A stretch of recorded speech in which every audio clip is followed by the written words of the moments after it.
We are live now, doctor. Yeah. So, good evening, friends. I, Dr. Ajay Lohia, Treasurer of Maharashtra Ophthalmological Society, welcome you all for this very important MOS and YOSI webinar on mastering hospital finances for young ophthalmologists. I welcome you all, and you all know as Maharashtra Ophthalmological Society and YOSI brings important practical and useful webinars for its members. And this time it's mastering hospital finances. And I promise you, this is going to be a real benefit for all of you. For this webinar, I am accompanied with my colleague, Dr. Anujit Paul from Kolkata as a moderator. And for this webinar, we have our dynamic president of Maharashtra Ophthalmic Society as chairperson, Dr. Anaga Herur. She is a perfect person for this webinar because she is herself is an entrepreneur with around 7 eye hospitals in her kitty, and she is running this in very well condition. I welcome Dr. Anaga Hiru madam for this webinar. I request her for her welcome speech here. Thank you so much, Dr. Ajay, and welcome to each one of you for this excellent webinar today. When we started our tenure, we decided to have various academic and as well as some non-academic webinars where we focus not only on our academics but also on various other issues that we as practitioners face. And apart from just looking at patients, we also need to thrive and sustain our practice. So, in view of that, especially for our young ophthalmologists and for those budding entrepreneurs in us, we all need to be very careful about how we earn our money, how we can grow, and how we can improve what and save whatever we can. And today we have a dynamic list of speakers as well as panelists who will take us through the entire process of going through these financial statements and how to drive our growth. So I thank Yosi for joining us in this endeavor. And let's start with the webinar. And we also circulated a Google form for which we got an overwhelming response. And we'll try and cover as much as whatever questions were asked in our webinar today. So over to you, both the moderators. Thank you, everyone. Thank you, madam. For this webinar, we have a list of expert panelists. Our panelist, MOS panelist is Dr. Prashant Bavanpule. He is from Nagpur, you all know. He is a ARC chairman presently from the AIOS, and he is an entrepreneur with multi-storied Sarakshi Netralaya in Nagpur, and his guidance will be much beneficial to all of you. I welcome Dr. Bavanpule, sir. Thank you. And the second panelist from MOS is Dr. Hitesh Chheda, who is one of my friends from postgraduate days from Sion Hospital, and he is a par excellence clinician. He is a dedicated teacher who runs hands-on courses for PECO and LASIK for all over the world. And he is an entrepreneur who has 7 eye hospitals in different parts of Mumbai city. He is a perfect person for this webinar as a panelist. I welcome you all. I welcome Dr. Hitesh Chheda for this webinar. Now I request Dr. Anujit Paul to introduce. Sir, Dr. Anujit is just finishing another webinar, so I'll be moderating for the first 10 minutes. So, hi everyone. Good evening. I'm Dr. Nilesh Kumar. I'm Secretary of YOSI, and I welcome everyone on behalf of YOSI, and I thank Anaga ma'am for initiating this collaboration. And this is a regular series that we are doing every month, hopefully to continue for the coming complete year. So from YOSI side, we have our President Dr. Divakant Mishra as one of the panelists, and he is a serial and entrepreneur, and he is having around 7 centers in and around Lucknow. He is heading Swan Jyoti Group of Eye Hospitals. And another panelist from our side is Dr. Vinod Arunachalam sir. He is a managing committee member of TNOA, and he is a first generation ophthalmologist and a healthcare entrepreneur with 7 years of experience from Arvind Eye Hospital. And sir is a cataract and glaucoma surgeon and a par excellence analyst. We will get to hear his comments during the webinar. Welcome, sir. Thank you for the opportunity. So with this, we will start with the webinar. The first talk is by me, and I'm going to talk about finance, starting your eye hospital, financing the eye hospital with smart choices. And this is for every stage. This is aimed at somebody who is starting the eye hospital, because once you start growing, then there are like it depends on which subspecialty you are, and it becomes very hard to generalize it. So these are my financial disclosures. So trifecta for success is not only one thing. It is your skills, the machines you have, and the human resources you have in your hospital. So if all these three are in perfect sync, then only you are going to achieve a successful practice. So let's discuss about the assets. And assets, all of these three will have uh, skills, machines, as well as HR. So when you are you can have a set of starter skill, a set of starter machines, and a set of starter HR, human resources at your disposal when you start your practice. And once you start growing, then you consolidate whatever you have. And once you have a solid base of all these three, then you go for premiumization. So this applies for all of these, but we are going to talk more about machines because this is based on finance. So when you want to start your OPD, you are a complete novice with no backup. These are the six machines that you must have with yourself. It is an autoref or autoref keratometer, which starts from around 2.5 to 5 lakhs. A tonometer, it can be applanation, handheld NCT, and it ranges from 70K to 4.4 to 4.5 lakhs. A optometry setup with vision drum, LCD, trial set frames, which will cost you around 20,000 to 50,000 rupees. A chair unit that will cost you around 80,000 to 1.2 lakh rupees. A slit lamp, three step, and I always prefer it with imaging because that helps you in documentation and other research and academic activities. So it will cost you around 1 to 3 lakh rupees depending if you are going to take the imaging or not. And indirect ophthalmoscope with fundus lenses that costs you around 80,000 to 2.5 lakh rupees depending on which brand you are going to take. So a basic OPD setup will cost you around 8 to 10 lakh of rupees. Now, if you have your own OT, and this is more applicable for tier two, tier three cities where the shared OT concept is yet not there. In metros, at least you can, if you are starting, then you can hire a OT, or you can go to somebody else's OT and operate.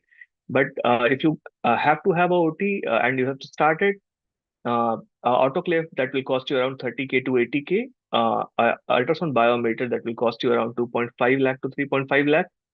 A good quality microscope will cost you around 5 to 8 lakh rupees for the beginners. A surgical recording system, again, a must if you want to improve your skills. It will be 1 to 2 lakh rupees. A phacoemulsification system, 14 to 20 lakh, a little hard to get these days, but around 20 to 25 lakh will be more of around today's budget. And a ND-YAG laser complete, it sometimes becomes optional, sometimes becomes necessary depending on if there is another machine in your area. If it is not there, then you have to buy it. It will cost you around 8.5 to 10 lakh rupees. If it is there in surrounding area, then you can collaborate and use that. So a basic OT setup will cost you around 20 to 25 lakh of rupees. So when you have all these things, then you set milestone. Like you set a certain milestone that at this much of footfall, OPD footfall, I'm going to upgrade to this machine. This much of OT setup, I'm going to get this accessory, or say upgrade your microscope or upgrade your phaco machine. And those milestones have to be evaluated objectively. It should not be at whims and fancy, but it has to be evaluated that are you going to at least recover the cost of the machine from that, if not the profit. And then accordingly, you plan your investment. So if you have your milestone of like say next 5 to 10 years in your practice, and you have evaluated objectively, start planning the investment. That way you will never be hassled for the money during that growth phase. But also don't forget to treat yourself. Sometimes like don't see ROI. Sometimes occasionally buy a machine that you want to really work upon, even if the ROI is not there. It should not be like overindulgence, but at least if you are not going to treat yourself, the thing will get boring somehow. So everything is money. You will need capital, and you also will need to have tax planning, and you also will have to leverage your balance sheet, and everything will be covered in the subsequent talks by other esteemed speakers. So this is one example that I had taken of the Vasan of yesteryear. Is it was given in India today actually, this analogy, and I love this analogy. Like when you have a little bit of batter and you stretch too much, you will have this spread dosa that is completely uh, uh, having holes in it. But even the other thing is like when you have too much of batter and you don't spread, then what you will get is a uttapam and not a dosa. And if you want have a perfect amount of batter and you know how much to spread it perfectly, you will get a really crispy dosa. So this is a good analogy to understand how much amount you are having and how much you can stretch yourself so that you always remain in that sweet spot. So for that, you have to understand leverage. And this is thanks to Prashant Bhavan sir during LDP when we went to IIM Ahmedabad. This was given to me, and I love this thing. Is the concept of optimal leverage. So if you are earning around 1 lakh rupees and you have debt of around 4 lakh rupees, the interest cost will be around 40,000 and the net profit margin becomes 1 lakh 60,000, a net profit margin of 16%. Now, if you over leverage yourself, the interest cost goes up and your profit margin comes down. Now, with under leverage, when you have zero debt on yourself, uh, you have a good, healthy profit margin, but your total revenue comes down. So when your total revenue comes down, even if the profit margin is high, you are on the top of the line, you are earning less. So you have to have a sweet spot of how much debt you have to take, and this depends on what kind of practice you are doing and how much the total revenue is. You will come to understand, but this is just to highlight that debt is not a bad thing if you are doing it in optimal level. So what are the options of funding?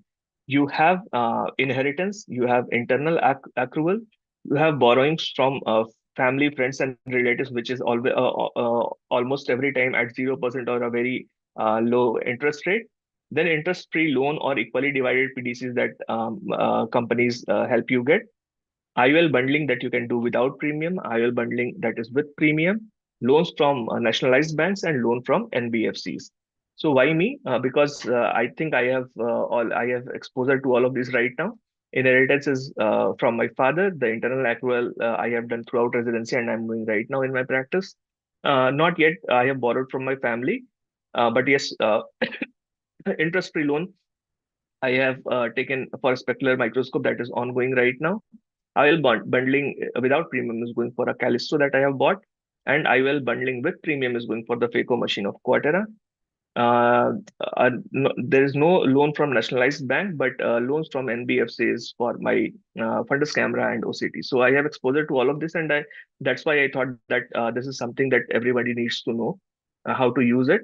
Now, for internal accrual, the best way is the concept of reverse EMI. So if you see, if you buy a machine of 10 lakh rupees now, and you go with a 5-year tenure to pay that, what you're going to pay in 5 years is 12.16 lakh. Vis-a-vis, if you plan a machine to buy a machines of 10 lakh today, so what happens is sometimes you know that there is inflation that is going to happen. The 10 lakh machines will become much more costlier after say 5 years. So still, when you are going to do a SIP of 18,213 rupees, the amount inflation adjusted amount that you will get is around 13.5 lakh rupees. So even if the machine cost goes from 10 lakh to 13.5 lakh, still you will be able to afford it with a saving of, you can see, from 12.16 lakh to around 11 lakh. So around 1 lakh, 1 lakh 20,000 you will save. But that amount will, if you see, if you plan for say 20 years, say after 20 years you want to build a multi-story hospital for yourself. So the amount that you're going to invest for 10 lakh, you will spend 20 lakh if you take a EMI. But what you will pay at 20 years is 13 lakh, and you will get 32 lakh. So inflation adjusted also, you will be able to do it at a much lesser cost. So this is the concept of reverse EMI. If you are going to do start a SIP, depending on if you have set the milestones very objectively. Now coming to lump sum payment. Lump sum payment gives you immediate ownership of the equipment with immediate depreciation benefit. This can be this is best for clinics with very strong cash reserve, and for what machine and what amount that we will discuss later. Now, coming to deferred payment, that is via post-dated checks or loan-free EMI for the same amount. If the interest cost is around 5%, or sometimes it is tax-free also, the interest paid will be tax deductible, so you will have a little bit of tax implication there. Depreciation benefit will be in first year itself. So depreciation also helps you to have the revenue growth. It will be discussed, I think, in the subsequent flow, I think. But the cash flow impact in such PDC is low. So you earn monthly and you pay monthly, or say you earn quarterly and you pay quarterly. So that initial hit on your bank balance is not there with PDCs. So it is best for clinic with steady revenue but limited upfront capital. So, and loan, it depends again what calculation will depend upon yourself. But whenever you are going to take a loan, make sure that you understand with the company or the machine that you are going to be, that the machine is going to be billed to the hospital or to the bank. If it is to the bank, then you won't get the depreciation benefit. If it is going to be billed to you, then you will get the depreciation benefit. So it has to be very clear, and it is good for clinic with modest and steady revenue but limited upfront capital. So you know that you are going to earn and pay throughout the next 5 years. IUL bundling without premium is going to be done for 3 to 5 years for a multiple. Generally, the market trend is 4 times to 5.5 times of the amount that you're going to do. Now, the entire amount that you're going to pay to the company is business expense, and thus is tax free. So even the interest and everything, it becomes tax free.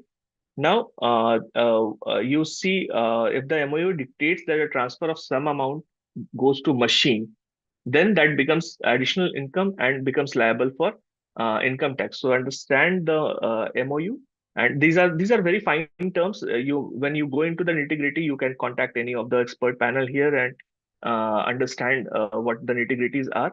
But these have impact on income tax during the calculation. These are best for clinics that is having high surgical volume, and it should restrict the bundling to 50% of the volume, not more than that. The entire bundling volume should not be more than 50% of your surgical load. Now, IOL bundling with premium, I am not going to suggest this to anybody, because in the end, you are going to pay the entire amount to the company, and also you are stuck with them for using their lenses only. So this I have done only once in my life, and I am not going to repeat it again. The terms again, it becomes similar to what it is for IOL bundling without premium in terms of taxes and finance. So negotiation pointers, I'll just try to end the thing with these two take home away messages. One is, when you are going to negotiate just for IUL bundling, know the IUL market price before negotiating, and also get the best price for your equipment before you start negotiation for bundling. And that equipment, the best price you will get when you tell them that you are going to do an outright purchase with complete cash, and then you start negotiating and plan and diversify strategy for high cost equipment. So you take some upfront payment, like a down payment, and then you do some PDCs and you do some IL bundling. Confirm whether the ownership will be transferred to you initially, or at the end of the tenure, it will have implication on depreciation. And try to keep the volume calculation based on annual basis and not on monthly basis during the negotiation. And internal accrual, I said, is best way. And for any equipment that is costing less than 20% of your annual profit, I'll suggest to buy it lump sum. For any equipment that is costing 20 to 50% of your annual profits, try to do it in PDCs. For equipment costing around 50 to 60% of your annual profit, try to mix some lump sum with PDCs. Any equipment that is exceeding 50 to 60% of your annual profit, consider financing or from bank or NBFCs. And for equipments that are tied to your surgical workload or CMC contracts, try to go for bundling without premium. With this, I would like to end the talk and hand it over to Ajay sir for further moderation. Thank you, Nilesh. When we did the survey, one of the question was which financial decisions is biggest challenge for the ophthalmologist? And the 60% were saying setting up a new clinic was a difficult challenge. And Nilesh has really pointed out it very well. Now I request our panelist, Dr. Bhavan sir, to guide us for this. So Ajay, what exactly is the question? The question was which the when we have asked to all the YOSI members which financial decision is the biggest challenge. Some were saying that is a setting up of a new clinic and somewhere for the buying the new equipment. So the thing is to how you decide how to start it and how to manage the cash flow and how to buy the new equipment also. See, basically for us, all of us doctors, somehow we lack entrepreneurship skills. Neither we are taught any of this finance as well as entrepreneurship during our medicine courses. So all of us are quite naive. And when you are starting, only thing is not everyone is born with a silver spoon. I was never born with a silver spoon or a golden spoon, whatever you can call it. So you should be ready for initial days to go through the real rigors of life. You should be able to starve for a few days, and earlier the better, because as you delve upon and as your liabilities go on increasing as your age increases, you think I might accumulate some money and then start the and I will work for someone and then accumulate the money, and then 2 years down the line with that lump sum I'm going to invest and do this. This is not going to happen. Earlier you dive, you might have to have an hardship, but that is the only way. Prepare first is prepare yourself and be ready, or otherwise be ready to serve someone throughout your life. As blunt as that. Yeah. Yeah. Thank you. Thank you, sir. Hitesh, one question is for you. When we start the new clinic, we manage the finances and then we are getting profit. Now, what next? What to do with the profit? Whether to invest in other areas or to invest in our equipment and to grow our practice, or to invest in other, like nowadays it is a silver or gold or any other. It's a very good question. Don't put all your eggs in one basket. Yes, you must invest some money in your own clinic, but also take salary from the company or whatever proprietorship is there. You take a monthly salary and invest some money in some other avenues also, in whichever ways. It may be gold, maybe silver, maybe mutual funds, whatever suits you, but remove some money every month. Take the salary, even if it is a proprietorship, take a salary. Whatever you fix every month, take out some money for yourself. Yeah, thank you. I think most of us are do that mistake of putting all the money and buy the new equipments, and you all know the ophthalmology has become a much costlier nowadays. To even we buy any machine that costs a lot of money. Thank you, Hitesh. I don't think there is any question, Nilesh. Any other question from the panelists, from the participants? No, sir. No question from the participant. Dr. Anujit has joined, sir. He will now. Another thing, can I add something? Can I Yes, add something? yes, sir. For Yes, sir. the- Please, sir. For the buying of the equipments, of course, if you have a good volume, go ahead with the bundling without premium. That's a good thing. If that is not possible, whenever you are buying the equipment, even if you have money in your bank account, don't give upfront money. Use that money for some investment. Take a bank loan. Bank loan will come at around 9-10%, and if you adjust with the inflation, it comes down to 6% or something. And whatever interest you pay, you are going to get benefit from the taxation also. So always take a loan. Never give your money directly. Upfront money you should never pay. Use your money for good investment where you can earn 12-15%, like that. It is a very important thing. Yeah. And whenever any big investment is there, it's called capital investment. You have to take a loan. Never use your own money. Even if you have your money in your bank account, it will save a lot of money in the long run. Can I add to it? Yeah. Very well Yes, said, sir. Hitesh. See, whenever you take a bigger in loan at whatever stage of your career is, when you start your career, even 20 lakhs is a big amount. 20 years down the line, when you are like Sawmill, you might think even 20 CR is such a small amount. But be it whatever loan you take, the truth is you should always insure your amount. Yes.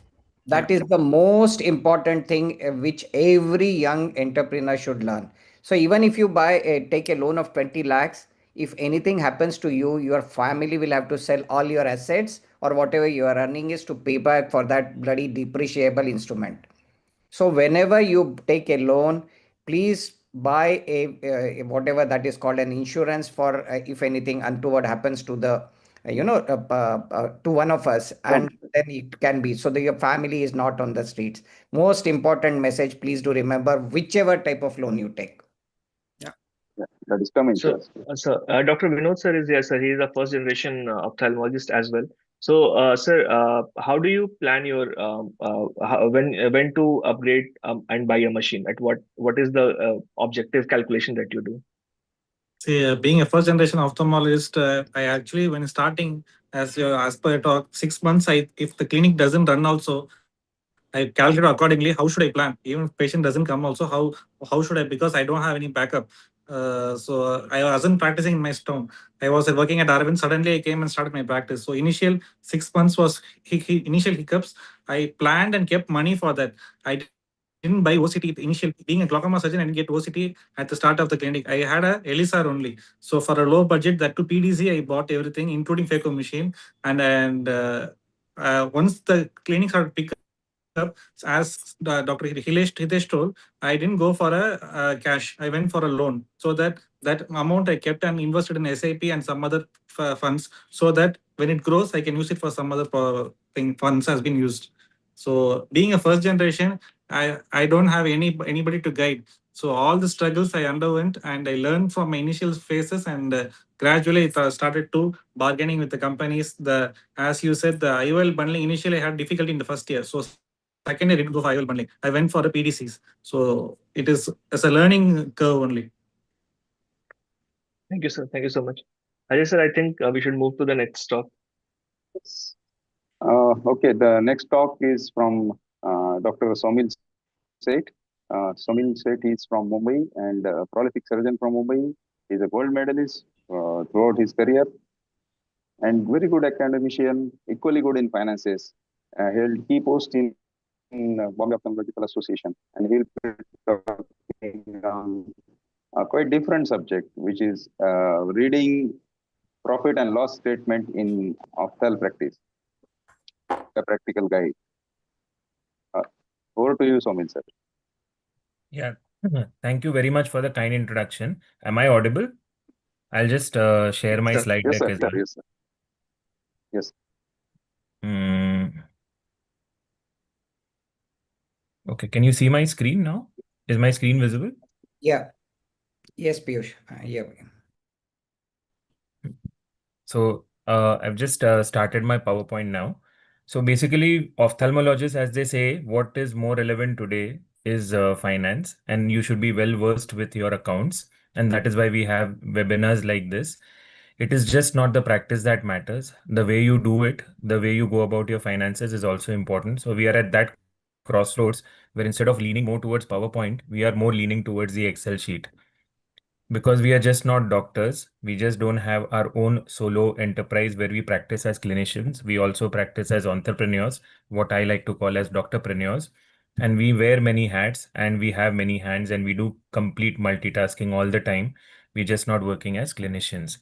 And if we are not working as solo practitioners multitasking, we have to fight and we go at loggerheads with the corporates as solo practitioners. And if we can't fight, then sooner or later, somehow we have to join hands with them. And when we do so, that is also the time when this accounting is important because you need to know your value. When you're going to sell your practice, you need to know how much you are valued at. And whenever we talk about valuations, we talk about what asset we have, and they're usually of the two types, the tangible or the physical assets, where you can put a certain price, or priceless assets, which are intangible, such as copyrights, goodwill, brand value, and so on. Now, how do you rate this in the order of importance? We all say that we have so many degrees, so many medals, we have name, fame, years of experience, we charge the maximum, we have the maximum footfall. These are all intangible intangible values that you get, and I don't think they count for anything. probably you say that fine, I have the best and the latest of equipment and I have numerous centers. Yes, you can put money there. You can put a price to it, but does it actually translate into good practice? Not really. What finally matters is what you produce out of both the intangible and the tangible assets put together, as the previous speaker also just mentioned. So what finally translates into is revenue. More specifically than revenue is profit, because along with revenue, you also need to curtail expenses. So business profit gives rise to a very fancy term, which is often put across in our circles, which is called EBITDA. And when this magic word comes across, we need to realize that we as ophthalmologists should also be very well versed with accounting, and we need to follow our Excel sheets. So instead of actually following the pulse of the patient as is shown here, we start following the pulse of the market or the pulse of the business. And that is what I'm here to speak about. My topic is mainly talking about the first part, the income statement or profit and loss statement. But as you know, every business is made up of this triad or three statements that usually accountants follow, and we should also. That is the income statement, the cash flow statement, and the balance sheet. In fact, people start with the balance sheet because that is the foundation of the practice. It is also called the stability factor. What the income statement does is it shows you the profitability, how you're putting in resources in order to generate a certain revenue and make profit out of it. And what connects these two, or the bridge, is what we call as the cash flow statement, which is how liquid money flows from the bank, from the balance sheet into the income statement, and so on. If you want to translate this or produce an analogy when it relates to medical practice, you can have these three analogies. Basically, the foundation is our body, which is bones and muscles, which is also called the balance sheet. Metabolism is like the income statement, where you see the GI system, where we take resources, we take in food and convert it into energy. We produce profits out of it. And the way it is distributed across the body is what we call as a circulatory system or the cash flow statement. If I have to put it in another perspective, probably I can say balance sheet is like a snapshot. At one point, any given point in time, it shows what the company is worth or what your practice is worth. An income statement is like a video. It is made up of multiple snapshots or screenshots going in succession, spread over a certain timeline. And what connects this to is actually cash flow statement. Probably this is more abstract, and when I get to explaining the minor details of it, probably you will realize. So instead of income statement, I'm going to begin with the skeleton, which is called what we call as the balance sheet structure or the snapshots. Now, a balance sheet essentially has two components, uh, the left-hand side and the right-hand side. So we know the assets is equal to liability plus equity, or debt plus equity. I'll give you a numerical example in order Samil, to. Samil, Yes. can you reduce the this bar of image people who are waving in the group so that we can see the complete screen toto? Yeah, Is it that's okay? fine. Thank you. This Thank is you. correct? Yeah, yeah. Okay. Okay. So the balance sheet is essentially the two sides are made up of assets. Asset is nothing but a summation of debt and equity, or liability and equity. I'll give you a numerical example for this. Let's say you want to start a business with 100 rupees. You put 50 rupees of your own, let's say inheritance money or accrual money of your own, as the previous speaker just mentioned, and you take another 50 rupees as debt from someone. So the total capital that you're putting is debt plus equity. If you see the right hand side of the equation, so liability plus equity is 100 rupees. In that 100 rupees, you're going to buy assets. Let's say you buy 90 rupees worth of asset. You buy a hospital, you do the interiors, and you put some machinery in it that amounts to 90 rupees. And the remaining 10 rupees you keep liquid in order to help in day-to-day operations, which is called cash. So the assets are of two types, the cash asset and the non-cash asset, which together is equal to the sum of liability and equity. I think this is very clearly understood. I don't think this is rocket science.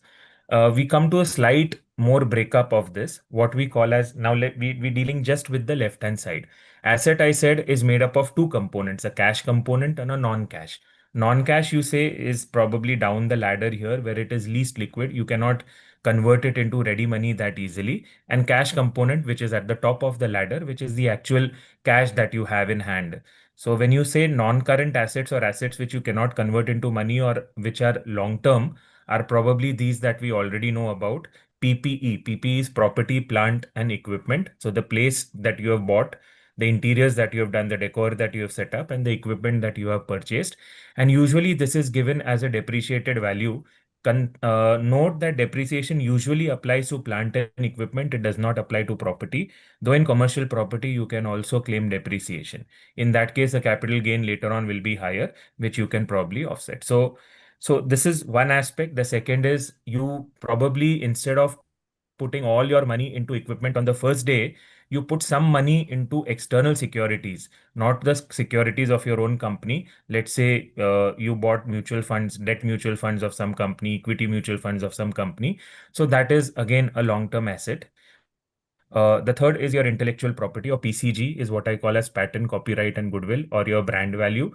These all assets together comprise non-current assets. Current assets are something which you can liquefy easily, which is usually cash and cash equivalents, the cash that you have ready in your company. Let's say you started or parked in a certain amount of cash, as I showed in the previous example, 10 rupees. You're doing business with that 10 rupees. The next year you will earn some money that will also go into your cash flow. And that is what the uppermost part of the current asset is. I'm going to deal with the other aspects in a bit. I'm going to go on to the right hand side of the equation, which is assets is equal to liabilities plus shareholders equity. What is liability? Liability is primarily, as I told you, debt. Debt has two components: long term debt and short term debt, which is also called current portion of long term debt. So uh, and these terms I'm coming to later. So when you have a certain debt that you have borrowed in order to start your business, you also have your own capital, which is called share capital. So if you have equity and if you have debt, what is this thing doing over here? What is retained earnings? As I just mentioned in the previous slide, you have cash that is there initially and more cash is coming into business. Similarly, something is coming into your business in the form of earnings, which we call as profit, or probably EBITDA, that the term that I just mentioned. Why is it not called income? Why is it called retained earnings? Why is it not just called earnings? Because this is a snapshot. It is retained earnings over many years, put one above the other. That is why you have this term called as retained earnings, probably which you can buy further capital equipment, or set up new centers, or even give dividend for yourself, or even park here in the share capital and grow your share capital. So retained earnings is year after year. But the primary point that I'm trying to drive here is that earnings at some point in time is going to come from some time period. And that is where we shift to the second part of our statement, which was the topic of my presentation, which is the master profit and loss equation. So the income statement is also called profit and loss statement. It is also called earning statement. It is all the same. Basically, what it means, total inflow means what revenue you are getting minus total outflow, what expenses you are incurring. Now, why have I put revenue plus gain? Gain here does not mean profit, and loss here does not mean loss. This is basically gain when you buy and sell assets, and loss when you buy and sell assets. So this is short term. This is probably capital. This is probably what you do day to day when patients give you money for their services. This is when you have bought assets and when you are selling them. I'll come to this again in a bit. So when you have revenue plus gains, you minus the expenses and minus the capital losses, you get finally what we call as income, earnings, or profit, or loss, as the case may be. So when we talk about the first aspect, the first aspect is revenue. Now revenue, we are broadly dividing into operable revenue and non-operable revenue. Operable revenue is the revenue that you get from your core business. Non-operable is income from other sources. Now I'll deal with that also a little bit. So let's say operable revenue, you get you get money from outpatients, from inpatients and ancillary services. Outpatients usually consultation and investigations. Inpatient is usually, let's say, surgeries, injections, OT charges for consultants who are operating in your OT, and surgeon charges when you operate in someone else's OT. All this can be clubbed together as inpatient revenue. Ancillary services, let's say you have opticals, pharmacy, and lab, the revenue of which can be put into ancillary services. All this revenue comes from a part of your business. So that is why it is called operable revenue or business guided revenue. As against that, you have non-operable revenue, which is primarily interest. Whatever money that you get by means of revenue, you put it in a bank, you get some savings interest, you put it in FD, probably you get dividends if you parked it in some long-term securities. All this is basically interest, which is not a part of your business. Now, property, plant, and equipment, yes, they are related to your business. But let's say you have rented a part of your property or a part of your interiors or a part of your equipment to someone else for doing something. Let's say you want to put a hoarding on or a banner in your terrace of your property advertising something else. The rent that you collect on that is obviously not business revenue. Royalties that you earn from your intellectual property, which directly does not deal with patients, is also income from other sources. We are going to strictly limit ourselves to operable revenue in this case. Now, as I mentioned, gains. Initially, revenue is what we collect from the patient, collect by means of receipts. And gains is basically what you get when you sell off your assets. Either it could be your securities asset, it could be PPE, that is a immovable asset, or it could be your goodwill asset. Whenever you sell this, you get a certain higher than what you did when what you bought it for, considering depreciation. And that gain is what you also earn. Probably this is also not counted as a part of your business revenue. Similarly, the same with losses. We'll come to the expenses in a bit. So we've dealt with revenue, we've dealt with gains, we've dealt with losses, which is short term and long term. We are now going to deal with expenses, and this is where I'm going to be highlighting more in detail. So the expenses also, like how you have operable revenue, you also have operable expenses. The first and foremost being cost of uh, goods sold. So COGS is basically the direct consumable that you buy and use in your practice. Let's say lens consumable or a pharma drug or a certain syringe or a certain needle.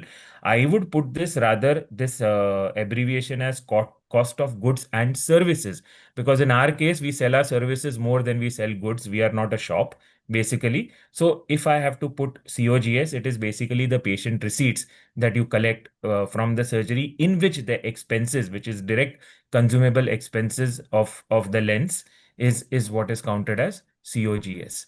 The second operable expense is SGA, which is selling, general, and administrative. Just forget this word here.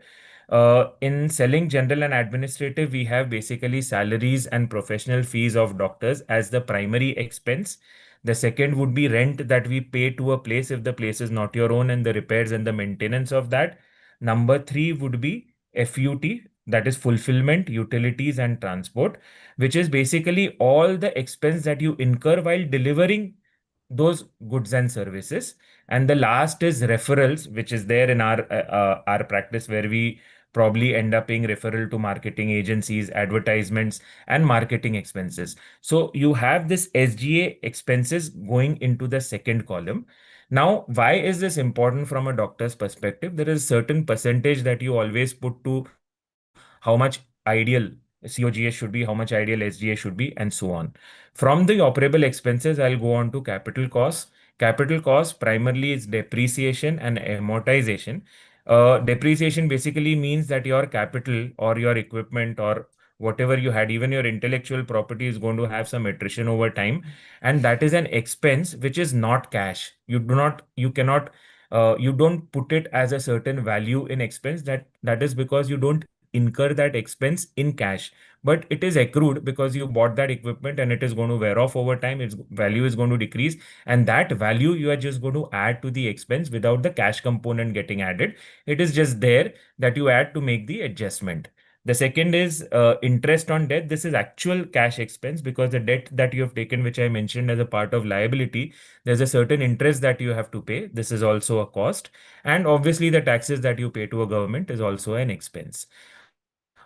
Certain one-time adjustments or non-recurring expenses, these are not all the time put in, but are put in on case-to-case basis. Let's say you spend some money for R&D, you spend some money to give ESOPs to your employees. That is called stock-based compensation. Sometimes you have to send money for some lawsuits, some accidents some property gets damaged and you have to cover costs for that. Some assets become obsolete and you have to write them off. These are called impairment charges.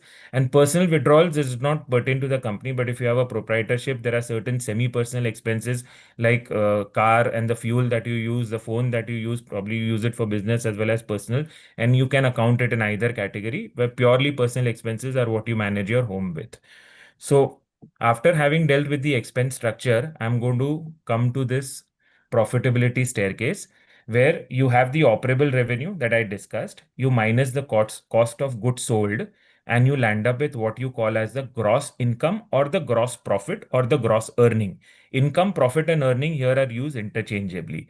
So when you have the gross income, you minus the fixed cost, which is selling, general, and administrative, which is your salary, rent, your utilities, etc. And what you land up with is what we call as EBITDA. EBITDA is earnings before interest, taxes, depreciation, and amortization. And that is what we are going to scale down one after the other. And we are finally going to reach what we call as net income. So when EBITDA, you minus depreciation expenses and amortization expenses, you get a term which is called EBIT, which is earning before interest and tax. Obviously, you minus interest on debt, you get earnings before tax, you minus taxes, and you get net income, which is profit after tax. So this is finally what you get in hand after accounting for all this. Uh, in this case, a very specific term I'm making for PAT is not profit after tax. I will call it as NOPAT or no PAT, which is net operable profit after tax, because we are dealing only with operable revenue. We are not dealing with non-operable revenue, in which case the profit would also come from non-operable revenue, and then you minus non-operable expenses, and then you get non-operable profits, and that is not clubbed with this. So if you have to evaluate a company, it has to be purely from a business perspective. So this profitability staircase I dealt with. So it starts from revenue, it goes down and trickles down onto PAT. If I have to give you a real life example, let's say the revenue is whatever this 20 to 2 million, I think, and then 600,000 is cost of goods sold, gross margin is 1.4. You remove staff expenses, rental, marketing fees. Finally, you get what we call as EBITDA. You reduce depreciation, amortization, interest expense, and taxes. Finally, you get what we call as profit after tax. So this profit after tax is finally the cash that you have in your hand is fueled into this part, as I said, which is called retained earnings. And this has been fueled consistently year after year. And that is why it is called retained, because it is all the amount that goes into this particular part of your balance sheet. And from where it can go on to fund your capital expense, it can go to the left side where you can purchase more equipment, it can go towards paying your dividends, or it can even get added to share capital. Now, I told you I'm going to deal with the last part of our balance of our triad, which was called cash flows. Now, here we need to know that, as I told you, when we are starting any business, we park our money in equipment, which is having a certain long-term value, but we also have cash parked, and that running business is going to generate more cash, and all of it is going to come over here. And that is called as the cash flow bridge. Now, before we go on to the cash flow studies, we need to know what is accrued money and what is actually received money. So accrued money is profit is an opinion, includes receivables. It means that we have done business on that day and we are due to receive that. We may not have actually realized it. As against that, cash receipts is the money that we actually realize from the patient and is paid to us in cash. And that is what we deal with when we do cash flow analysis. So I will come to here. First part, in current assets, we have cash over here. We also have accounts receivable. It means that I have given service to a patient. I have done his surgery, maybe let's say from a cashless insurance company, from which I have yet to receive cash. So that also goes, I'm yet to receive it. I am going to receive it. So that goes as a part of my cash equivalent, and that goes as accounts receivable. Prepaid expenses, let's say I have paid for a certain number of lenses which I haven't received as yet. So that also goes as my cash equivalent, because that is an expense that I've already paid for. I can always sort of ask him not to deliver the lenses and take the money back. I also have a certain inventory. I have those lenses with me, or maybe medical supplies with me, which I've already paid for. This is unused inventory, which I can always send back to him and get the money for it. So all this, out of this, only this is hard cash, which is there in your account. This is something that is virtual. I'm yet to receive the money. I have already paid the expenses, but I have not recovered that money back by, I don't need the lenses anymore and I cancel the order or something, or I return the inventory. As against that, you also have a similar thing on the liability side where you have exactly the reverse. Accounts payable means that you have probably, incurred service of someone, let's say of a marketing agency, and you yet have to pay them.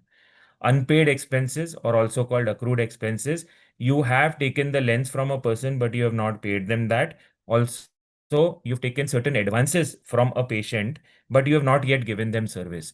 So all this money is negative money. Basically, at some point in time, you have to return it. So it stands in liability.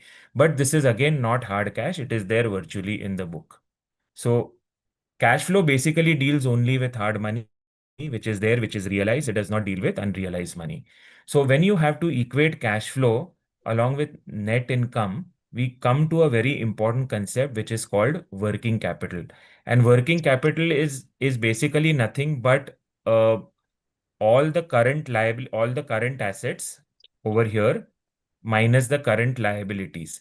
Basically, it means that what I have to receive, I am offsetting against what I have to pay. If I do that, and I add it to the cash flow, I add back depreciation and amortization, because I told you they're non-cash expenses.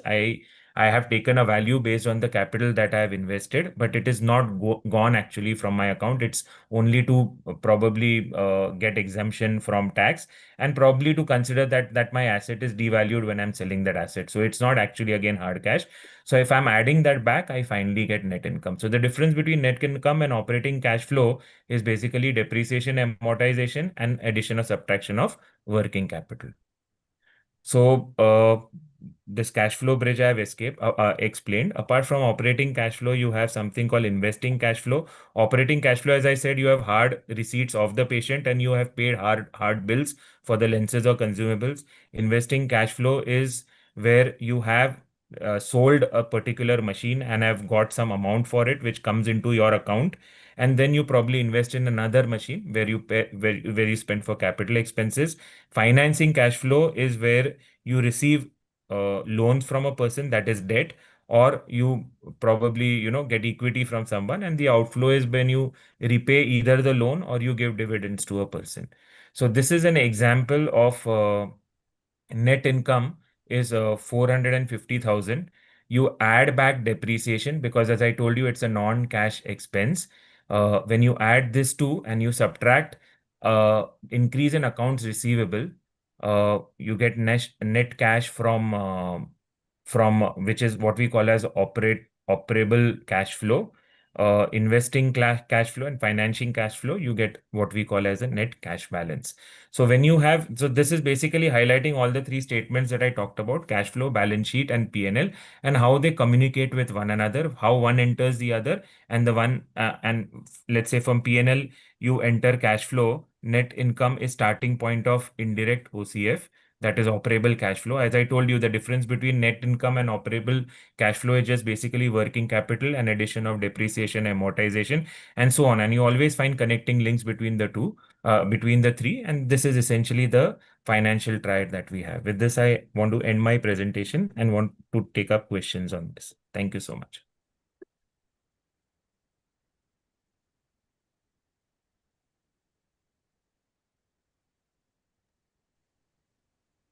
Hello.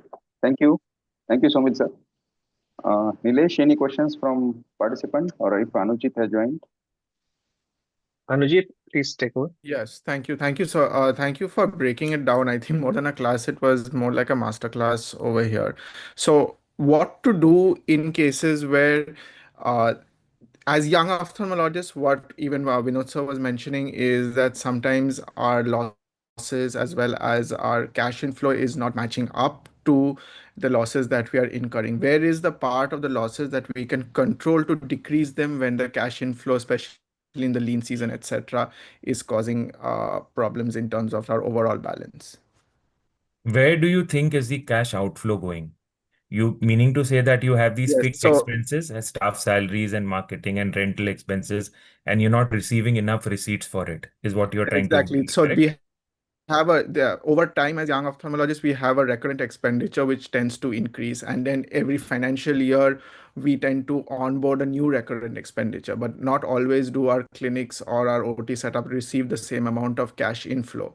So what is the easiest way to decrease the recurrent expenditure or the burden? So to each his own as far as recurring expenditure is concerned, but I would want to put this point forth that whenever you are starting a business, you don't put all the money in equipment, in asset creation. You leave certain money beside as cash, and what that is what we call as working capital. You probably may not have received some amount from the patients, but at the same time, you hold a credit line with the company whom you're going to pay money to in by way of lenses. So it is going to offset each other. So you are going to have a certain working capital which is going to act as a buffer for you to tide over not just the lean months in the initial part of your practice. When you're not expecting the kind of turnout that you get, you always have to set a certain working capital aside in order to be able to take care of those recurring expenses. As far as reducing recurring expenses go, I think to each his own again. I mean, you negotiate well with the company where where you purchase lenses from, and you try to staff salaries also you can curtail. You can take in more number of staff in the good season, take more part-time staff. So to each his own. Every aspect of it you can break it down and probably do it.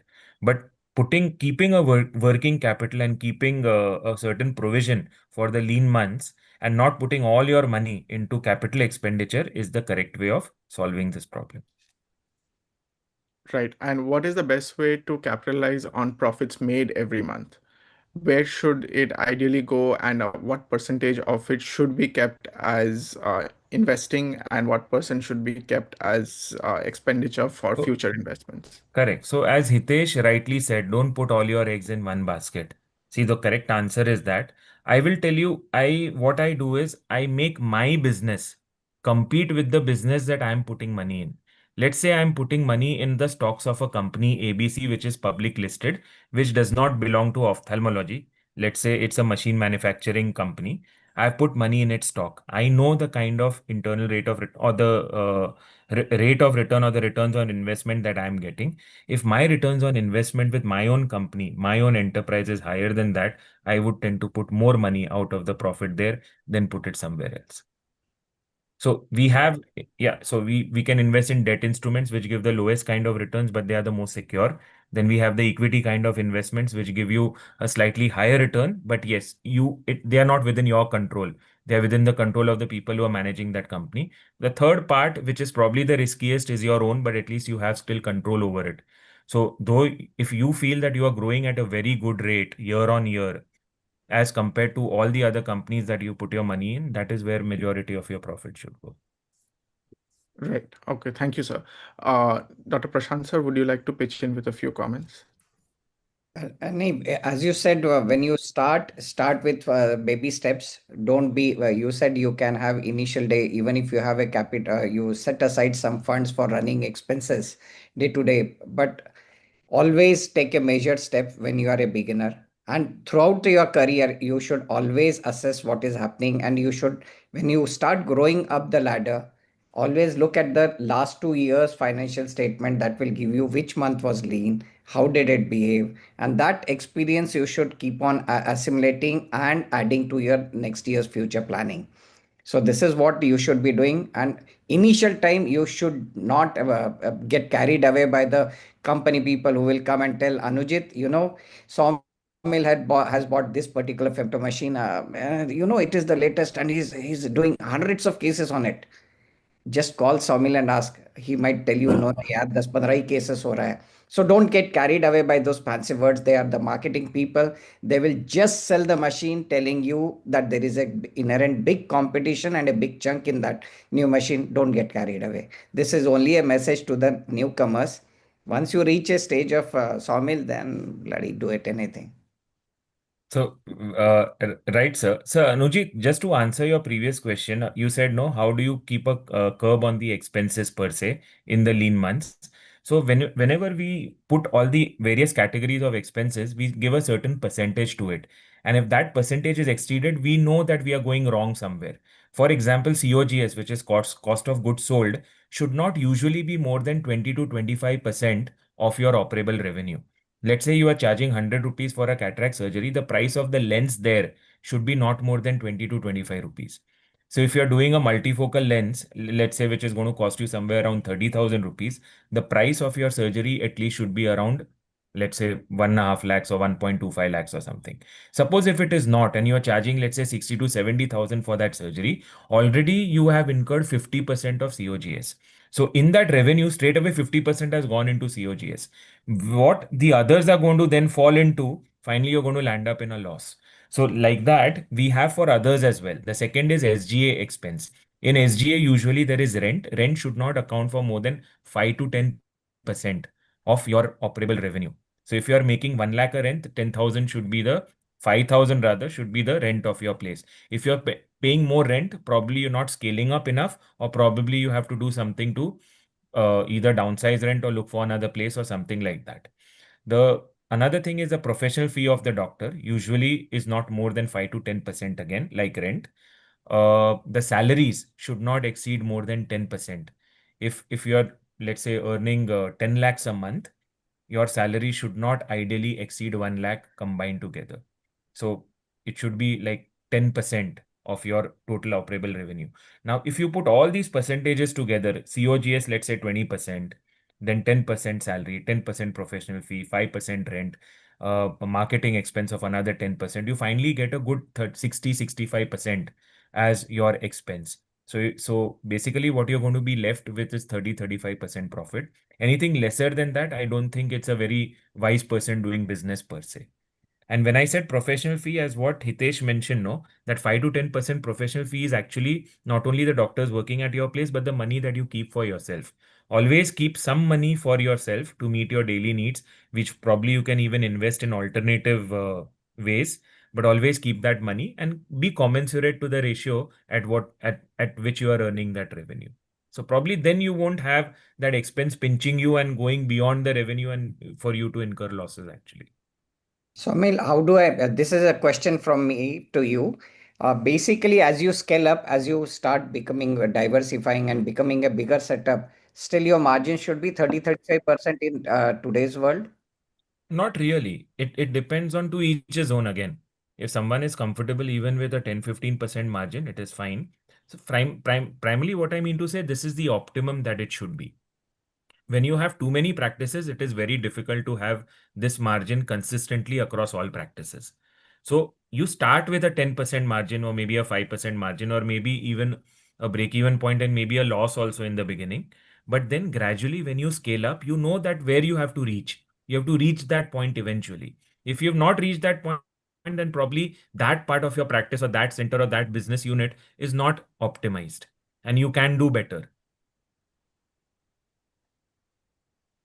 Okay. Right. Ajay sir, should we move on to the next speaker? Yeah, next speaker. You continue. Yeah. So I would like to invite Dr. Patharana sir. His current position, he's the medical director, retina and ocular trauma surgeon at Nethralaya Super Speciality Eye Hospitals at Ahmedabad, Surendranagar. And I would just invite sir to please share his screen.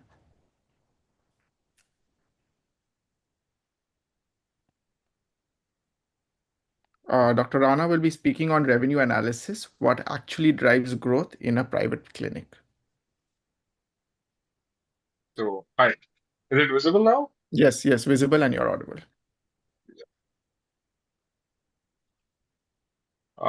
Very good evening, everyone. So it was really wonderful listening to all the speakers previously. So here I'm going to talk about revenue growth in private eye clinic and what actually drives the sustainable growth. So I'm not going to talk on like a lot of terminologies here, a lot of kind of technical things. I'm going to actually talk about what is my practice and how I'm doing this revenue growth. So here I'm starting. So why revenue analysis matters? First thing. So due to raising costs, like day to day, all staff salaries are increasing, equipment costs are increasing, even consumables they are increasing. Like the Alcon people, they come to me every 6 months and they tell me like the dollar prices are increasing and they are increasing the prices of their packs. So Even the flat consultation fees in many markets are there. So if I'm increasing my consultation fees, then beside new retina surgeon, then also it's a difficulty. Then growth must come from the smarter operations, not just more patients. That is the main motive of mine, and the understanding the driver that helps the doctor make better decisions. So here we are going to talk about the core revenue formula. So the main revenue is equal to number of patient, revenue per patient, and frequency of this visit of this patient determines this. And most of the clinics focus only on the patient volume, but this is the only one lever, because mainly what we see, like most of the places that I've seen in Ahmedabad, routinely I'm seeing like zero rupees consultation fee, the total free consultations I'm seeing everywhere. So many places I'm seeing patients, the doctors are going for camps and they are calling all the patients to their clinics. But what happens after that? Because spending on marketing is too costly. Going to all the camps and spending your time there, it's kind of too exhausting. So basically, whatever patients you are getting in your hospital, you should increase revenue from them, or you should see frequency of visits of these patients, and you should focus on that. So we are going to discuss more on this. So these are the five key revenue drivers here. First one is patient volume. So definitely you should increase the new patients, but you should more focus on returning the previous patients who are returning and who are coming back with new patients. You should focus on that first. The second one is case mix. So basically, we should give them routine as well versus the premium care also. So many times, what happens, we are focused or we are kind of tagged as a kind of budget hospital, or we are tagged as a premium hospital. And once we are tagged as something, then our patients are kind of limited. Once we are in case mix, like once patient can know that you are there, there'll be a surgery done in budget as well as in premium also. Then you have more category of patients in your hospital. Then one more topic is consultation rates. So consultation, you should like keep the prices as the market, but you should keep the procedure prices a bit higher. That is going to help you in that. The pricing and packaging design is also most important. The pricing of our package designing should be like that, which is like there in the market, and which should give you the proper revenues also. Like as Dr. Somil said, like if you are doing a multifocal which is costing you around 30,000, and if you are doing the surgery for 60,000, you are going to do it in loss, or you might not earn properly. So your package design should be proper. Then capacity utilization. So the doctors you have appointed at your place, they should be utilized properly. The OT which you have made with the hard-earned money, that should be utilized fully. And the diagnostic machines which you are investing, that also should be utilized properly. Like if you have invested in a OCT, if you are doing two OCTs in a day, that is not going to give you the proper revenue. If you have invested in Lumera microscope and a state-of-the-art phaco machine, and if you are doing like 3 or 4 OTs in a week, it is not going to serve you the proper work. Even if you have appointed a junior doctor at your place, and the doctor is seeing hardly 5 to 10 patients in a day, then the doctor's salary won't be kind of justified. So the capacity utilization should be there properly. Then if you have opticals and pharmacy, that also you should plan it nicely, that you should get a proper revenue. Like if you have opticals at your place, then you should see first that all the patients should go to your opticals first, and then only they get the refraction. If you're writing the refraction in your OPD and if you are just giving it to them, they might go to optical or they might not go. But if you have a system, if you have a EMR or HMS, which is directly sending the refraction to the opticals. And if a patient wants to get a printout of this, they have to go to opticals. Or if a patient wants to get a prescription, they have to go to pharmacy. Then the patient is going to that place. Patient has to stand there in that optical or a pharmacy, and then it's on patient's decision that patient is going to buy the spectacles or pharmacy. But mainly when patient reaches to that place, the conversion rate increases drastically. So these are the typical revenue contributions. So if we see the patient volume is the main contributor in that, then case mix, then the conversion rate, finally the prices and the utilization.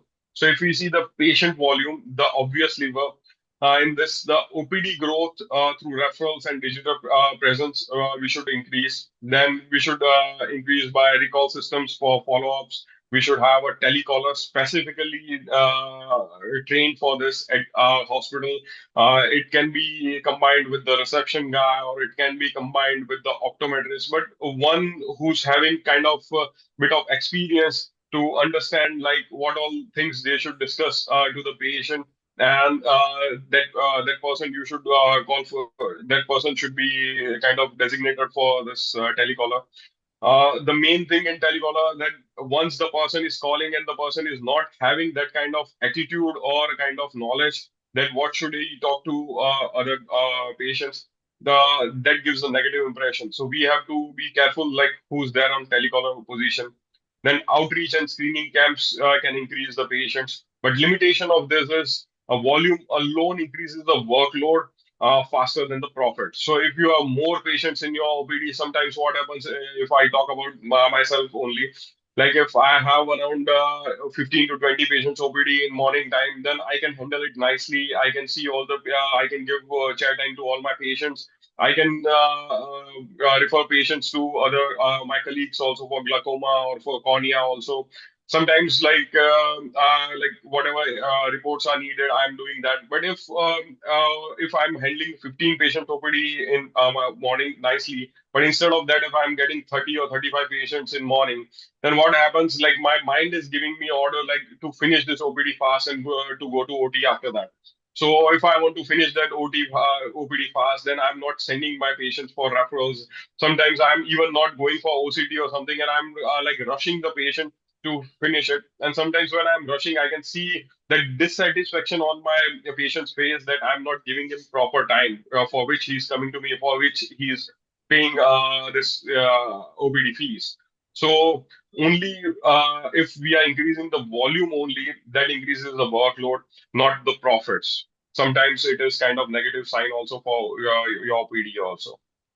So we should have the case mix. This is the hidden growth engine. So we should have a balance between routine OPD and high volume procedures also. So when we have routine OPD, we should have the mix of OPD in that high paying patients also and general population also. And we should have the high value procedures also should be done at our place, and the routine basic procedures should be also done at the place. Then only we'll have the larger population in our bucket. Otherwise, what happens, like if we are kind of tagged as a budget hospital, then only basic procedures we are going to do where we have less margins, and the higher margin procedures are not going to come.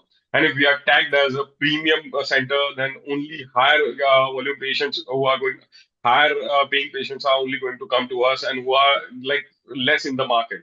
So basically, the earning will be similar if we are going for a budget hospital or premium hospital.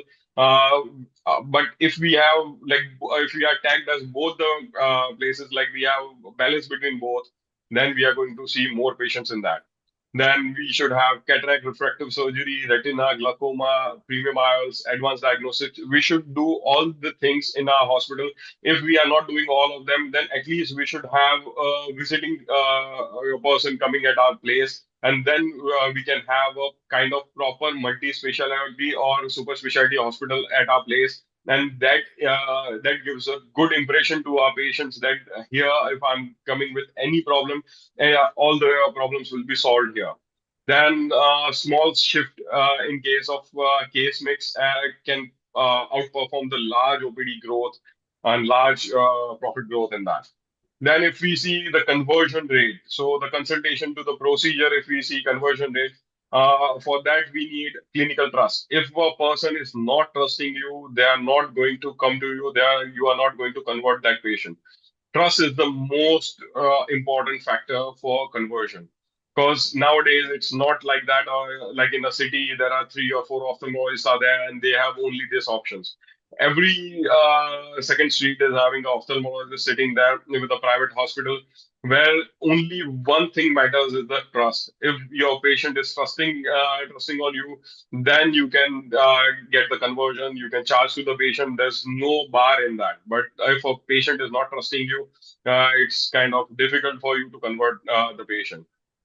For trust, the main thing what I'm feeling right now is kind of patient education. When I'm giving them a proper education about their disease, most of the patients have trust on me, and they are coming back to me. So for patient education, there are plenty of things we can do. The common one is kind of the pamphlets what these pharma companies are giving us.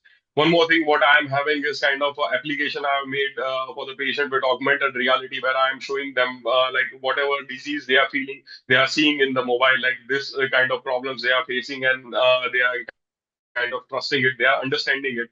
Then another one for education is kind of explaining them, like giving them some YouTube videos or something, which is good. Like it's not something like made by some kind of chapris or something, which is giving some false education, but give them proper education videos in their mobile or in their WhatsApp. So that gives them trust that they are going through some proper procedure.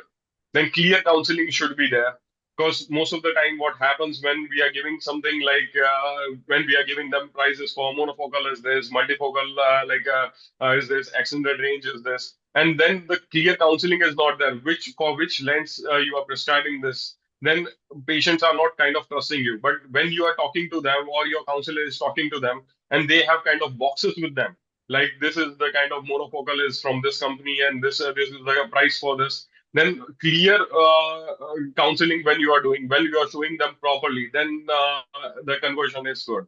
Then waiting time. Nowadays, all the patients, either they are a kind of corporate worker, or they are doing some business, or they are not doing anything. They are just sitting at home. But for them also, waiting time is a major factor. If you are reducing the waiting time and friction, the patient is going to come to you again and again, and by all these things, you are going to improve at least 5 to 10% here in your revenue impact. Another is pricing and packaging. So there should be a tiered pricing. There shouldn't be any standard or was it premium should be there. Like so many times, what happens like in cataract, definitely we have all this tiered pricing. Like this is for monofocal or multifocal. But in retina, if you see, or simple pterygium surgery, if you see, usually there are only standard pricing there. So if you want to do a pterygium, this is the kind of standard pricing you go with that. But so many times what happens, like a person is kind of not satisfied if he is not kind of bargaining. So if you want to give them this bargaining leverage, then give them this premium versus standard thing. So if you go with this premium surgery, if you go with the kind of like what I have ingenuity, so many times I tell them, like if you want to go with the 3D surgery, then this is the pricing. If you go with the standard one, then this is the pricing. So if you give them the pricing, you have the kind of leverage. If a patient wants to go for premium, so many patients, they don't want to go for standard things. They want to go for premium. So you have that leverage, you have that margin there, and you can go for the premium there. Then the bundle surgery pricing packages should be there. What happens like in previous kind of setups, or like old setups, or some other places I've seen, like in surgery, they have kind of the once the patient is ready, they'll ask for the patient to go to a pharmacy and get all the syringes, or maybe the BSS bottle and all, and separate things they are asking to patient to go there and buy this. So many times patients doesn't have that kind of trust, because patient is keep on giving money at multiple places, and patient is not understanding what is happening. So there we are losing some trust. So we should have a kind of bundle surgery packages where everything is included in that. Even the post-op medicines also are included in that. Then the transparent pricing builds the trust. So once you are telling this is the price for the surgery, and everything is included in this, then most of the patients, they have the trust. If we are telling this is separate, and this is separate, so all the things when patient see it's separate, then patient has to calculate, and patient has to go through the kind of complex thinking for that. And most of the patient doesn't like complex thinking. If a simple thing is that, they always trust you. So doctors don't sell, the system and packages do. So this is the kind of tagline we should understand here, that doctors, we are kind of not kind of selling ourselves there. The systems, like what we are going through, and the packages what we are giving, that we are selling that. If you are telling that I'm going to charge this much, and I'm going to take this much of money, most of the patient, they won't like. But if you tell them that this is the package and for this kind of surgery, most of the patient agree for that. Then another major thing which I kind of go through by my heart is kind of capacity utilization, because this doctor chair time. What happens so many times in our earlier practice, when we have around 10 patients in a OPD, we kind of give them more chair time, and we tend to kind of chat with them more. But the day by day, when the our OPD is increasing, we decrease the chair time, and when we see kind of this is kind of proper utilization of our time. But what if I once before, when I had 10 patients, I was giving them 5 minutes chair time for a single patient, and when it increases from 10 to 30, and I'm still giving them chair time to for 5 minutes. My OPD time will increase, my OT time will decrease, and kind of I'll be drained more. So here the capacity utilization is needed. So if you are giving 10 patient appointment in a day, you should give kind of chair time like that. And if you are giving 30 patients appointment in the morning time, then you should give chair time like that. Another main thing is OT block efficiency.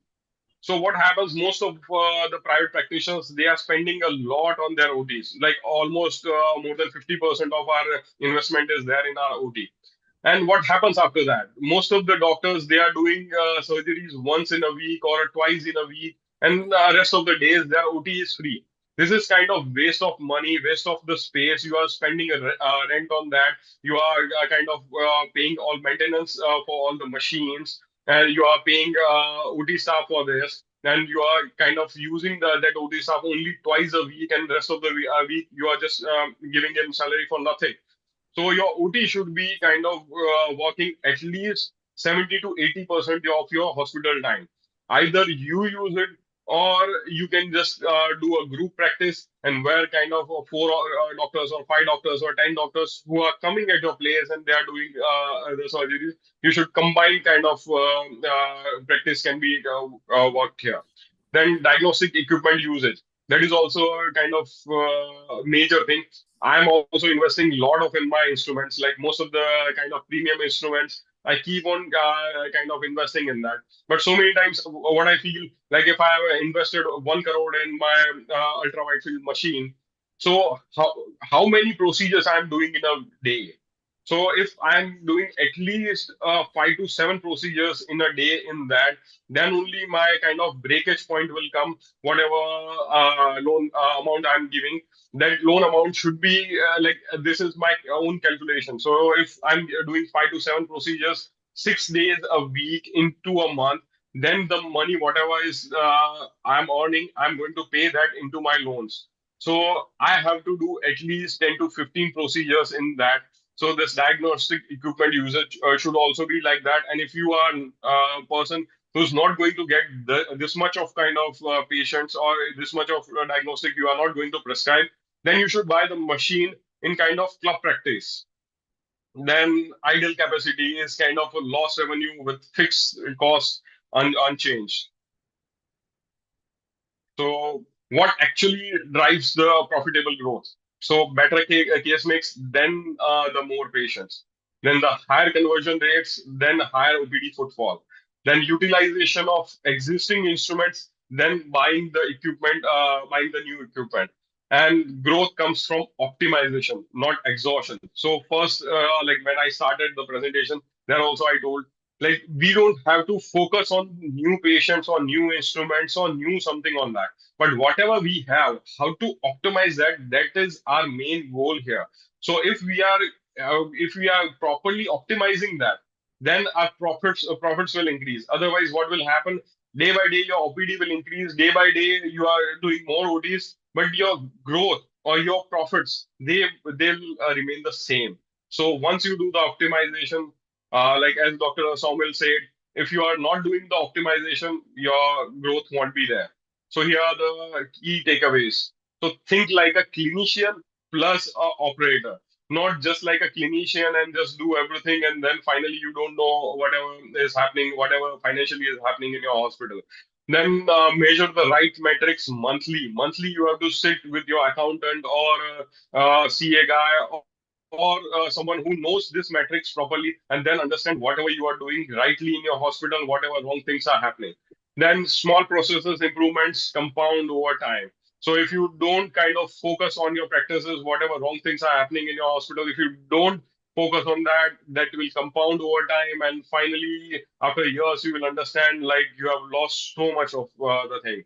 Then revenue growth should improve care, not compromise it. So it doesn't mean like if you are increasing your revenue, you should kind of compromising on kind of patient care. You have to increase there.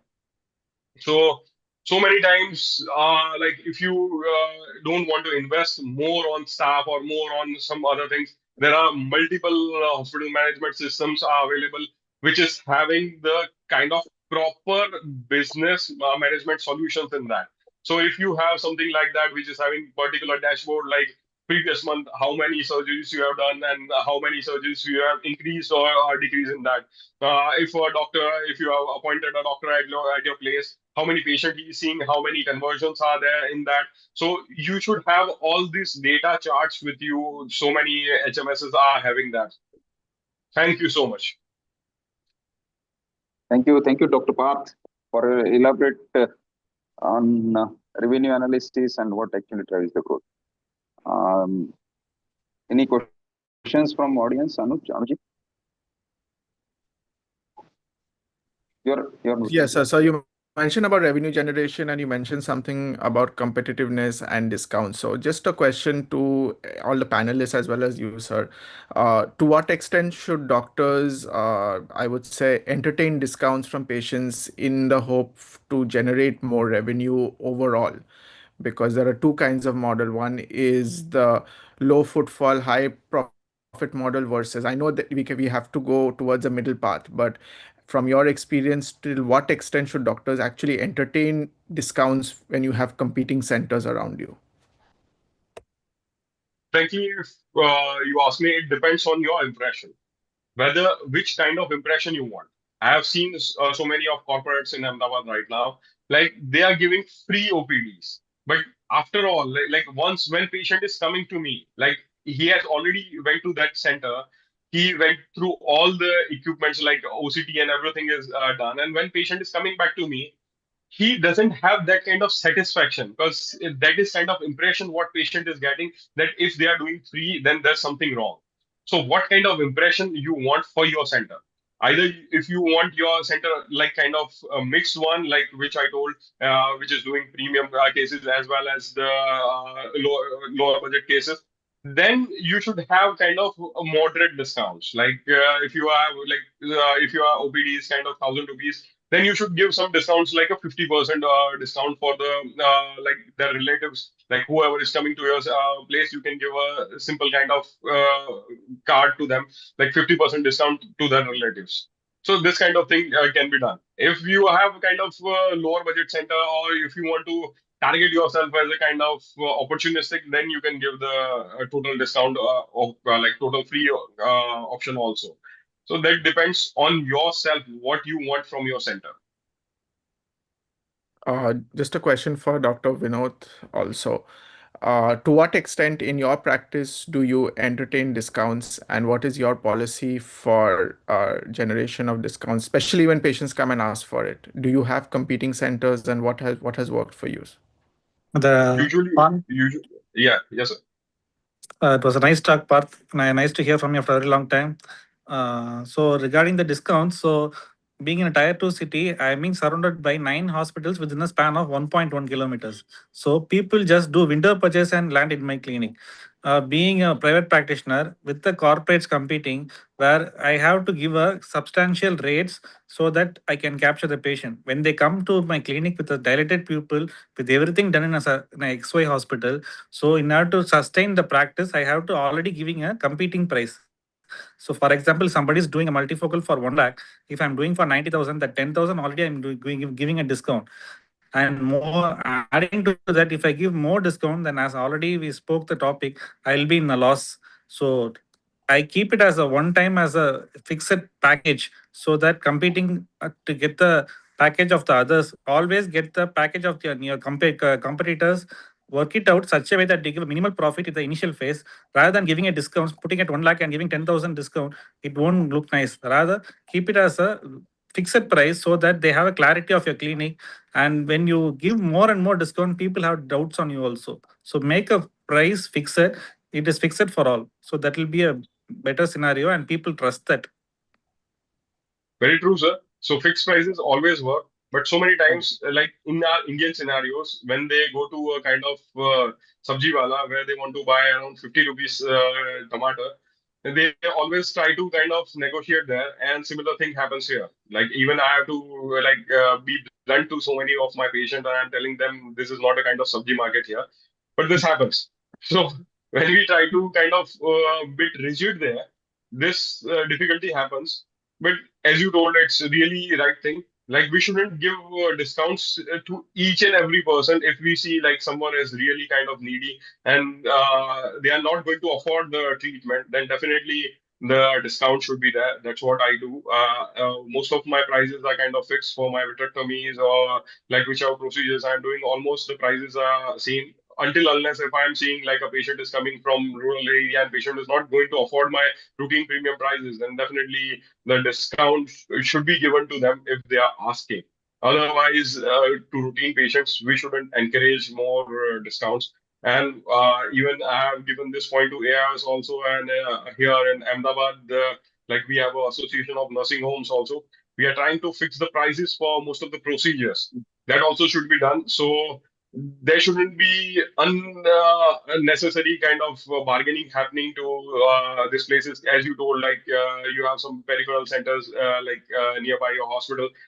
If you are giving 90,000 price and patient is going to that place and he's telling like this is 90,000 price is going on there, then they are going to decrease it to 80,000. Someone is going to do it 30,000 also to the net price of that multifocal. That is going to happen. So we should have a unity of our doctors also, because once we are printing something in our place, like as you told, like corporate hospital is doing 1 lakh rupees multifocal, then you are printing that in 90,000 in your hospital. Then first of the thing, what patient is going to think that this hospital is lower than that hospital. That one thing is going to happen the first in patient's mind. Second thing, what is going to happen, like 90,000, if this doctor has decreased, then he's going to decrease it more for me. Like a few days back, only one patient came to me and he wanted to do multifocal at my father's place. He came to me like, these are the prices your father has given to me as we are known from years. You please decrease it in that. I told him like there's a lower package, like there's an Indian multifocal there. You can go ahead for that. And he's like, no, I want to go for the best one, but you decrease the price in that. And I kept on repeating that if you have money issue, then you go for the lower one. So the tier pricing also works there. Either like there's a major price difference there or not in Indian or international multifocals. You just give them a kind of tiers in that. So if a patient wants to kind of bargain with you, you just ask him to go for the lower package instead of decreasing the price of that package. So that's what I feel so many times. Like that's what I do. But as you told, it depends on kind of market to market. Yeah, it's very true. It's kind of very difficult thing, and I think AIS should come up and kind of give a proper guidelines or at least standard rates for all the IOLs or all the procedures. That these are the standard rates. Then a person wants to increase or decrease. That is their kind of belief. But what I feel and what I have suggested in multiple forums, the standard pricing for OPD, standard pricing for all the diagnostic like OCT or fundus photo, or standard pricing for all the cataract surgeries, the minimum pricing should be there. Yes. Thank you. I think it's time to move for the next talk. Anujit. Yes, sir. I would like to invite Miss Asmita to please share her screen while I introduce her. Um, Ms. Asmita is an RCI licensed clinical psychologist and psychotherapist. Her current affiliation is Rehabilitation Council of India and Thriving Minds in Dehradun, UK. She's fellowship training. Okay, so she's written about the session over here. I will just go on to her topic name. So she will be talking about handling employee emotional outbursts, the hidden cost to clinic culture. Ms. Asmita, you can go ahead. Hi, Anujit. Am I audible to you? Yes, you are. Yes, you are. You can go ahead. All right. Is my screen visible? It's visible. You can go ahead. All right. So I will be covering about stress management, especially in high pressure working areas. Beautifully covered financial and operations role by the other speakers. And I'll be starting about stress management. My PPT would be covering certain topics. Sorry, just a second. All right. So my presentation will be covering certain topics related to stress management. So effective stress management, as it involves, is learning to recognize the signs that you're experiencing stress. First is identification, of course, recognizing the circumstances that trigger your stress reactions, and applying stress management techniques to help you cope. Before we move further towards the management strategies, let's talk about what stress basically is.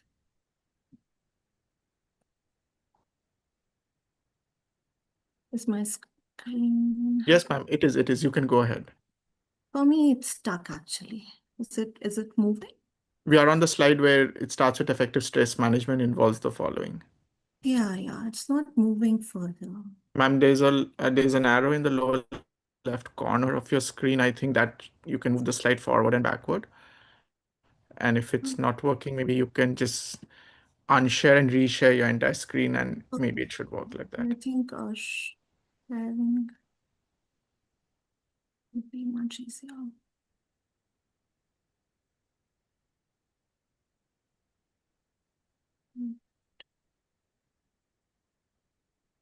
Not able to. Ma'am, I think you can just unshare and reshare it.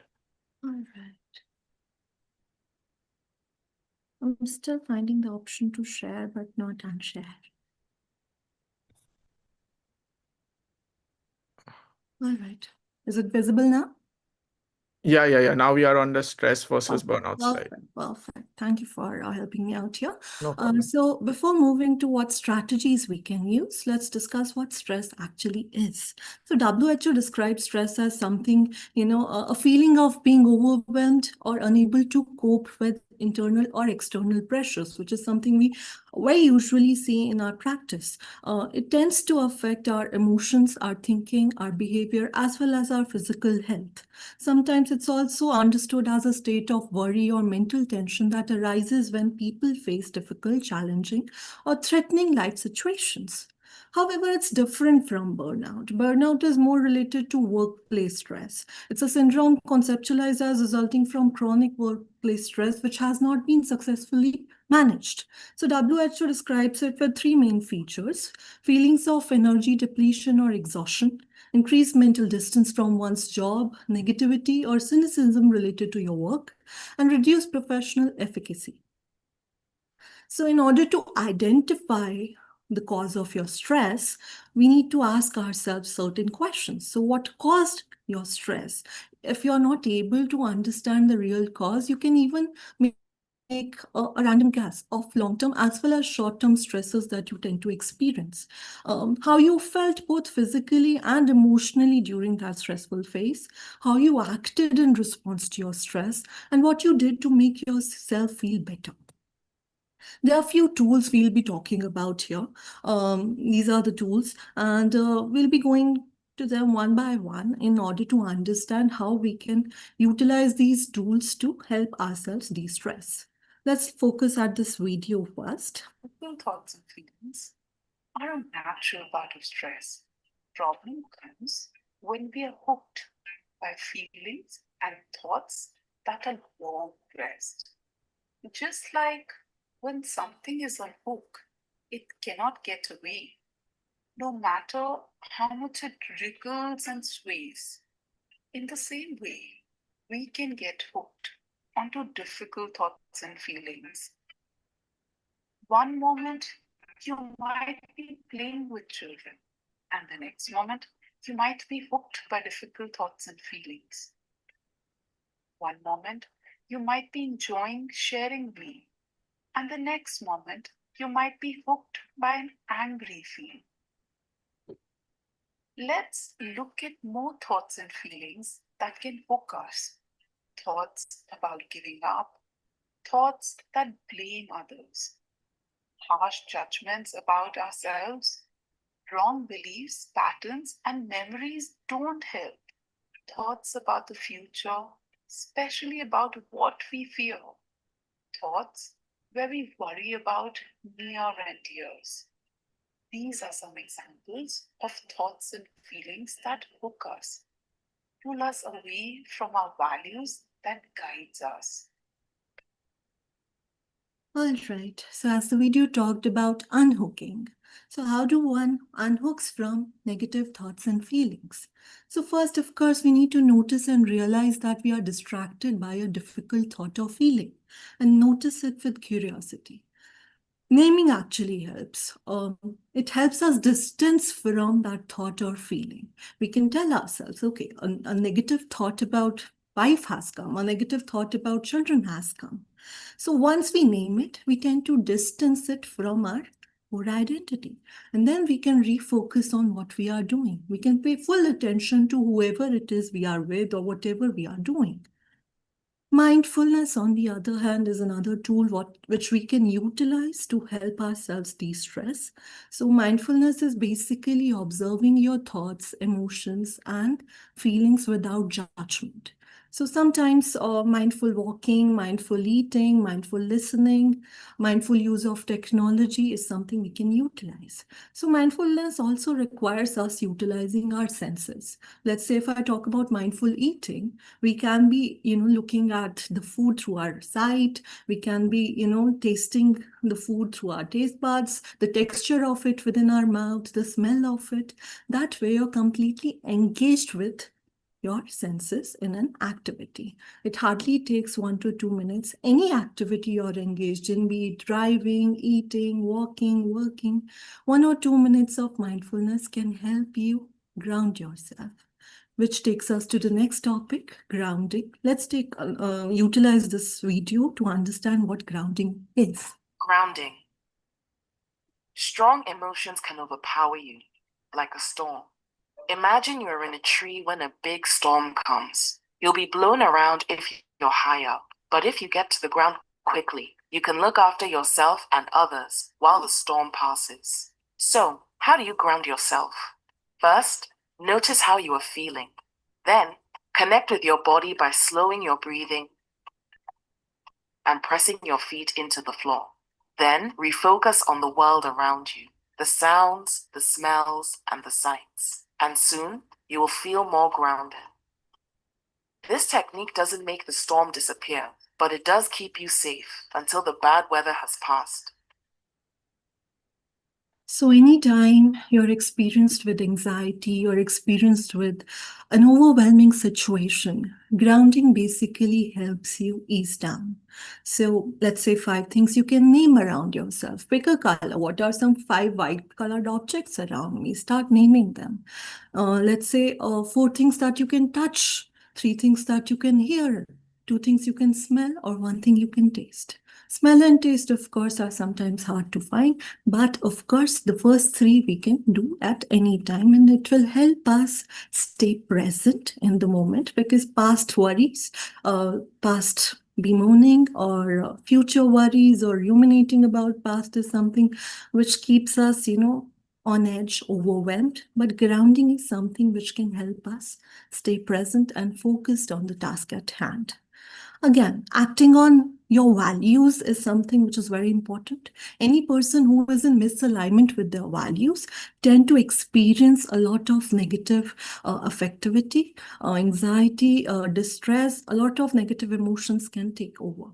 So pick any value. Let's say being kind or caring is one of your values. Being helpful, brave, or hardworking.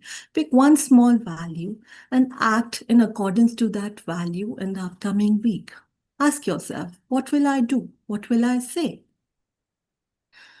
Next is very important, self-compassion. We have a lot of kindness and compassion towards our patients. We have a lot of compassion towards others. But sometimes when it comes to our own self and our own actions, there's a lot of hypercriticalness that we tend to experience.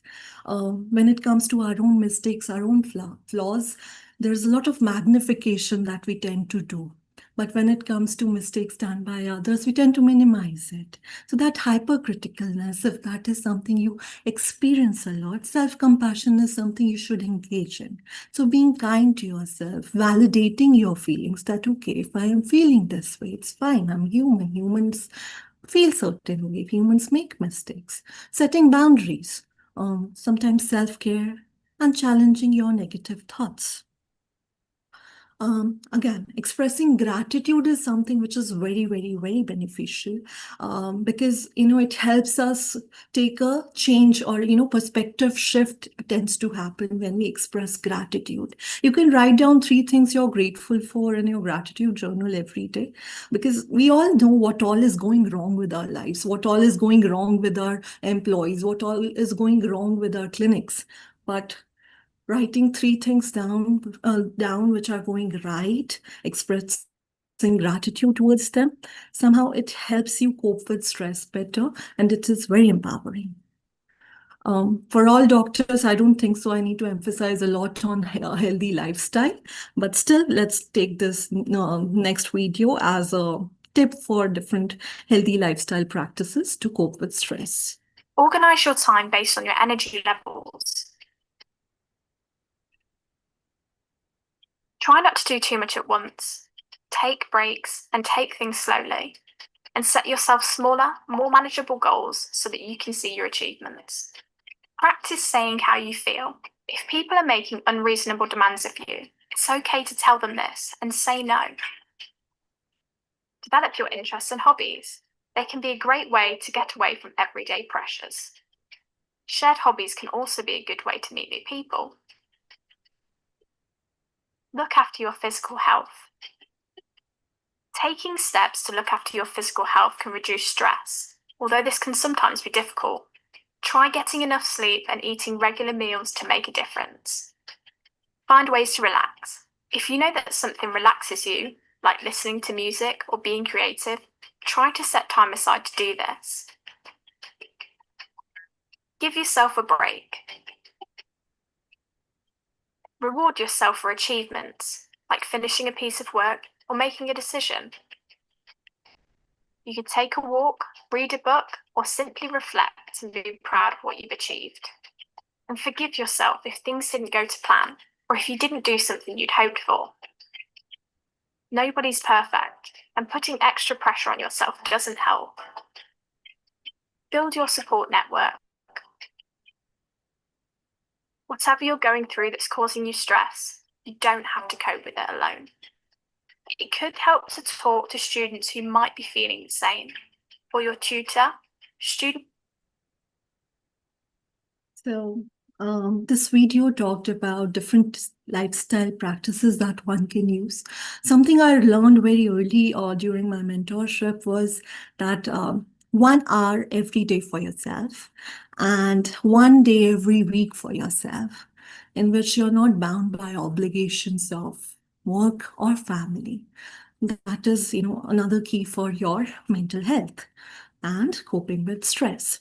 These are some 4 A's of stress management. We can go, through them one by one. So how to avoid unnecessary stress? Avoid people who stress you out. Avoid hot button topics if they are not required to talk about. Take control of your environment if it's a possibility. Pare down your to-do lists. Sometimes altering the situation also helps. Express your feelings instead of bottling them up. Talk to your employees, talk to your colleagues, talk to your family. Be willing to compromise if that's needed. And being more assertive. Because sometimes in passivity, we tend to violate our own rights, and in aggressiveness we tend to violate other person's right. But being more assertive is something which we can utilize and we can learn in clinical practice, of course. Adapting to the stressor, we can reframe our problems, we can look at the bigger picture. Sometimes we can adjust our standards, because perfectionism, of course, if we are not following those standards, we become critical of ourselves. And if other people are not following those standards, we become resentful of them. So adjusting our standards sometimes can also help us adapt to the stressor, and focusing on the positive, what's going right, gratitude, as we talked earlier. Sometimes accepting what we cannot change, not trying to control the uncontrollable. Sometimes looking for the upside and sharing your feelings with a confidant can help accept the situation. So if you are facing stress, seeking help from a qualified mental health professional, it's a sign of strength, and there's no harm in doing that. Let's look at some of other short-term, long-term, home-related, work-related, and relationship-related strategies to deal with stress. Since we are talking about work, I would emphasize on that. So understanding the expectations of yourself, your employees, as well as your patients can help you deal with stress and cope ahead of time. Avoid multitasking. Of course, your profession might require that, but if you can avoid that, your brain will not go in an overwhelmed state. Minimizing conflict and getting comfortable. So this is something we can do. Some other options also, relationship, home, and long-term, short-term related. We have already discussed some of them. In case any of you require, or any loved one of you requires mental health services, we are available at Thriving Minds Dehradun, both offline and online. And thank you for listening so patiently. This is where I end my presentation, and I'm open to any questions if there are any.